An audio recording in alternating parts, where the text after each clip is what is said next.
So what do these deals look like? What's a typical acquisition cost?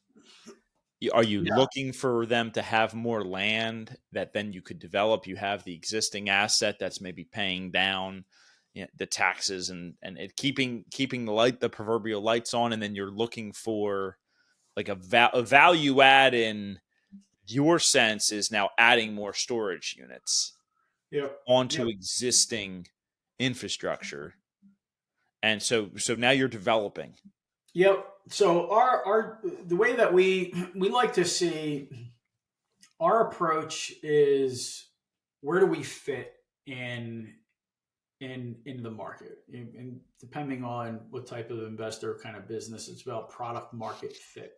So our product is self-storage facilities that are a certain size, that have the potential to be a different size, and therefore we can take them from one class to another class. Now you get the added value of changing classes or adding revenue and NOI that comes with all the expansion and all that. But when you change the class of an asset from a mom and pop, $2-3 million acquisition, to now the back end is a $7 and $10 million acquisition, I've repositioned the asset within the asset class, and therefore now my perspective, my exit, my buyer is a different buyer as well. So I'm basically taking a deal and repositioning the asset itself, the physical components of it, expanding the self-storage, taking it from 30,000 net rentable to 60,000.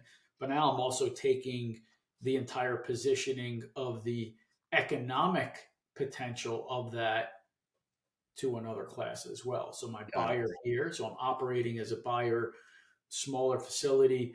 Now it does take a certain core capabilities to execute that repositioning, but that's where the challenge is. That's where a lot of people can't play there, because they're either don't want to take the risk, don't have the experience, or some combination thereof. So I don't know if that answered the question, but a typical self-storage deal size, if it's an existing facility, can be from a typical third, second generation facility will go from like $2 to $3 million to 5 million, and then from there it's, what is the cap rate on the exit? The exit, we're looking at 10 to 15 million is where we want to be. So not to mention the other value proposition is the portfolio roll up, which you get with self storage. You don't get that with a lot of asset classes.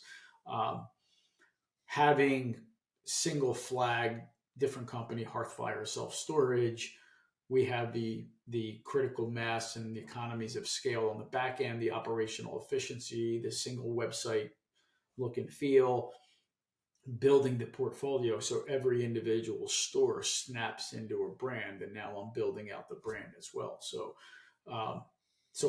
the beauty of all that is 1 + 1 is 3, right? That's the model that we're Yeah. after. And when you're looking at bigger private equity and institutional investors, that's what they're after. So it's repositioning a lot of different pieces to bring it all together. I don't know if that answered your question. I love it.